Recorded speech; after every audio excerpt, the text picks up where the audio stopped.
That's what I look like when I wake up. I pretty much look like that. I just get up and I look pretty much like that lady. I don't look like that. Hello Glamour, I'm Byrne, and today we're going to be taking a little trip down memory lane and looking at some of my costumes and characters over the years. This was Troy. Oh my goodness, I am a baby. Look at that puppy dog face. I look like my 5-year-old son, Rocco. That's what I see. I just see my son looking at me with the same expression. That was such a huge film. I mean, it was this massive production. I'd come from like independent movies in Australia, and this was this dozens of extras and a huge big budget and massive wardrobe trucks, and I got to wear these incredible gowns, and I gotta say they were very comfortable. Like, I was kind of lounging around a lot. I mean, the character had a pretty tough time, but I was pretty comfortable despite the circumstances. And I remember when I was tied up like that, I got a really bad rash on my back, and I got bitten by a bunch of like bugs. So I remember I was like, I had to take a bunch of antihistamine because it was in like a weird warehouse in Malta, and maybe like it was not so clean. I do have a very specific memory of that. So this is Damages in 2006, and Frank Fleming was our costume designer. I love Frankie, and he just dressed me, it was fun. Like Ellen was a kind of, a just graduated student with not much money who enters this very high-stakes litigation world led by Glenn Close's character, and she just becomes incredibly glamorous. But this was great. I remember that coat really specifically. I mean, we had so many doubles of it because of the stunts and the blood and running down the street in New York. I remember doing that pilot like it was yesterday, and it was freezing. Middle of winter, of course. And then this, I love, this is like the first season Ellen, where I had like very dyed, like way too dyed dark hair, super pale, pretty tense. But I loved that Frank had such a beautiful eye for tailoring. Everything was just so cut and gorgeous. A lot of like incredibly high-end designers like Bottega Veneta and Celine and Dolce & Gabbana, like just stunning cuts and designers, Laura Piano. So that was a lot of fun, very glamorous. Glenn had some fantastic suits and heels. And Ellen got more, kind of sophisticated as she went on. But we had a lot of fun. I think I definitely like stole a few little nice pieces from there. Marie Antoinette, 2006. Oh gosh. Talk about a costume. I mean, now we're talking. This was Milena Canonera, who is a legend. She did a lot of Stanley Kubrick's movies and, of course, Francis Ford Coppola's movies. And I remember flying to Rome. I was 24 or something, 25, and being fit in these incredible designs and corsets. And I'm one of those weird actresses that I kind of like the corset, like it just pulls you in and puts your boobs up. It was heavy, and we were in Paris, but I just grew to love it. It was so part of the world, I mean, by the end of the day, it was like, like peeling yourself out and like your stomach, your digestive system. Your digestive system definitely has a period of adjustment in and out of the corset. And I was just eating like the French bread, like just lacerating my mouth because it was like the best pastries and bread in Paris. But I still have friends from that show. Jamie Dornan was on that show. We're still really good friends. And Clementine Pordatz is a dear friend of mine. She was in there. And of course, Jason Schwartzman. And I saw Kirsten recently. It's really lovely. It's a great, fun movie about an incredible, historical time. I mean, I had some, like maybe 2 people helping me get dressed at one point because of the drama of just the silhouettes that we had, and then the hair and just Sophia is so chic. Sophia Coppola directed this, and her eye for fashion and detail is just, fantastic. I believe she won an Academy Award for this. Looking back, nothing like that. The costumes from Marie Antoinette are just like so stunning, and they were so breathtaking to look at, and obviously cumbersome, and couldn't do much in them, and really restrictive. But in terms of just having fun and like, exploring different eras, that it's pretty breathtaking what Milena did. Talk about a wardrobe. Come on. This is Get Him to the Greek in 2010. This was my first time working with Lisa Evans, who is the costume designer. We've done 5, maybe 6 movies together. She's one of my closest friends. And she and I first did this movie together with playing Jackie Q, and I could not have had more fun. This was so silly and so ridiculous. You know, Russell Brand plays this like iconic pop star and I'm his girlfriend. And so we really had to match Russell and how flamboyant he was and how over the top he was. I just remember dying at how small that hat is. So stupid. She's got this tiny hat on. Yeah, Lisa's an incredibly talented designer and she just brings so much humor to her costumes in the most subtle ways. I've loved collaborating with her over the years, and particularly with Jackie Q, because nothing was off limits. We just went for it. I had another incredible costume in this, which was like a kind of a monokini, like a low cut up here, like a little bit like Raquel Welch. It was like a metallic thing. It was a little bit tribal or something, and it was like the most ridiculous video clip that me and Russell shot. It was so stupid, but it was so funny, and I just loved it. I'd never done a character like this. It was truly so much fun. I had some hot tracks. They were so funny, like, but not that dissimilar to what real pop stars are singing about. Like, that was the thing. I was like, this kind of sounds like a good track. Like, this could be, I don't know, some pop star. A ring around my dirty posy. My rear pocket is so fit and so damn cozy. Ring. And look, it's a bit Marie Antoinette. Look at her wig, Jackie Q's wig. It's so fantastic. I remember doing those dance sequences, and all of it was just kind of improvised too. That was the other thing, you know?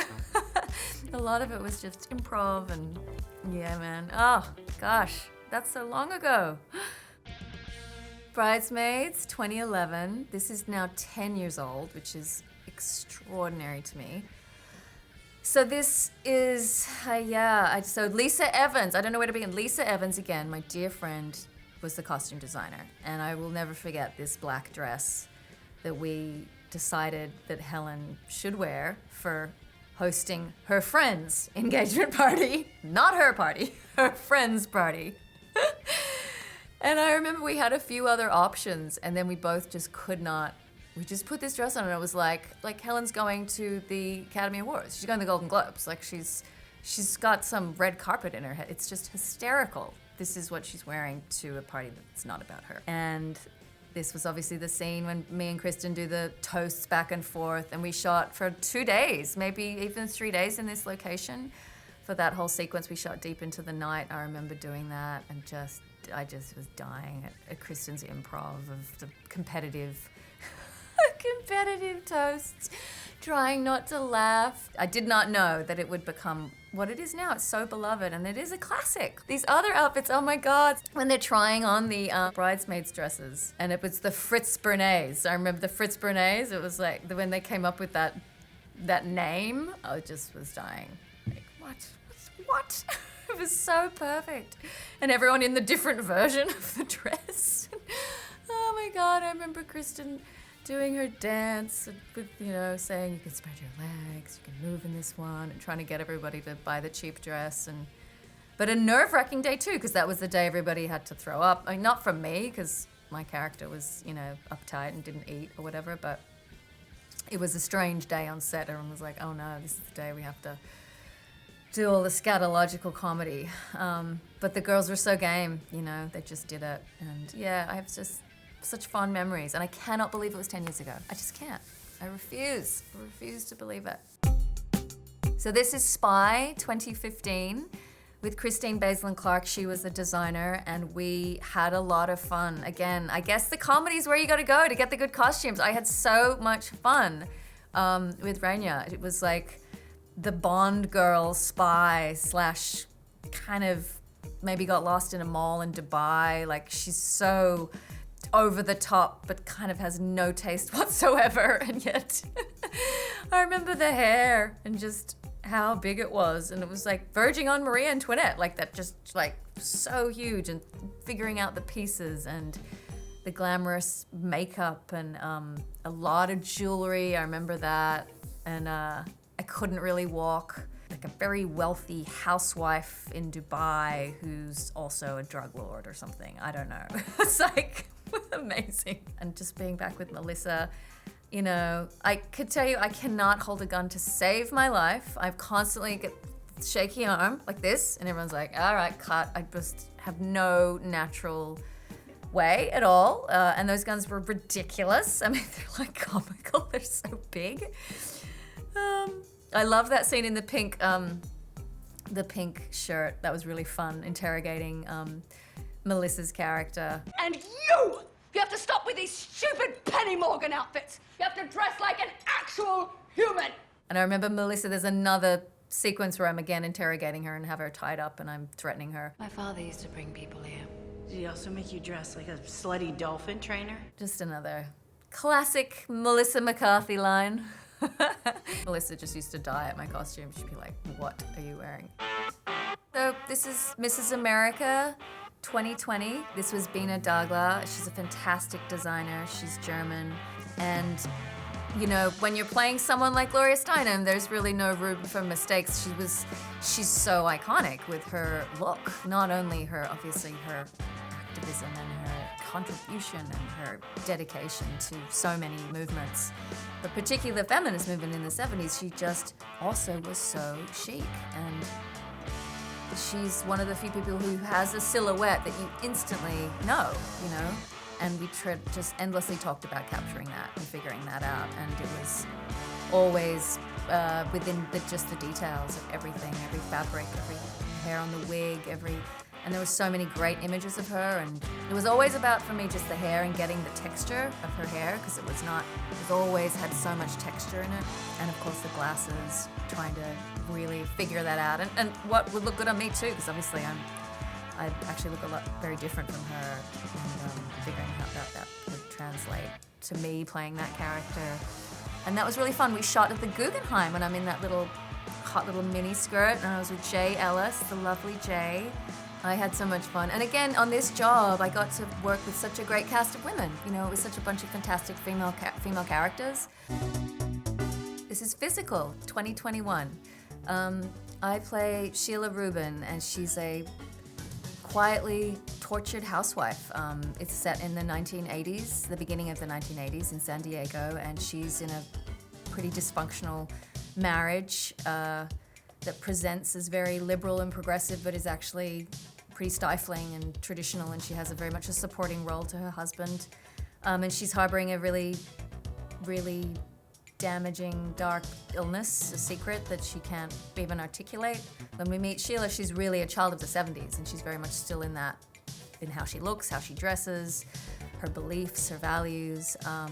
And then she gets exposed through a series of unlikely events to an aerobics class. And through that, which is very unlikely, she finds a way out.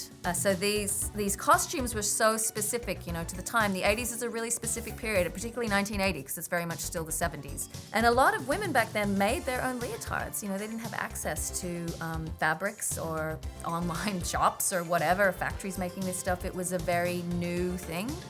And mostly women sourced it from either a ballet store, or they would often make it themselves. I had so many fittings. You would have thought I was in a Marvel movie. Every millimeter of those things leotards are fit to me. Because it's all proportions, right? So it's just a bit high, a bit more on the butt, a bit more on the boobs, a little bit high, And this is Cameron Lennox is the designer. It's my first time working with her, and she was incredible. So dedicated, and you know, just made it look and feel authentic and not like you were wearing a costume. And the 80s is easy to parody. It's a funny decade. It's so over the top and excessive, and trying to capture that without, while taking it seriously is challenging. Sheila's silhouette was really important. Annie really wanted her to fill the frame with her hair. So initially I was erring, like, I think we need to bring her hair down, and then by the end I was just like, bigger. Because you look at these images from the 80s and you just can't believe it. You're like, you can't put that on screen. That's ridiculous. And it's honestly what they look like. I feel so lucky. I've had so many incredible experiences. When I finish a job, I never want to see it again. I'm like, I'm done. I'm just like, I'm very church and state, I kind of move on. I keep maybe just a token from each job if I can. So for instance, I did keep that really cute basket that Sheila has in that picture when I'm carrying the boombox. Just like a trinket here and there, I'll try to keep, but that's it. I don't get too sentimental, I suppose, about it. Thank you, Glamour, and I hope that you've enjoyed looking back at some of my costumes and characters over the past 2 decades. Thank you for joining me.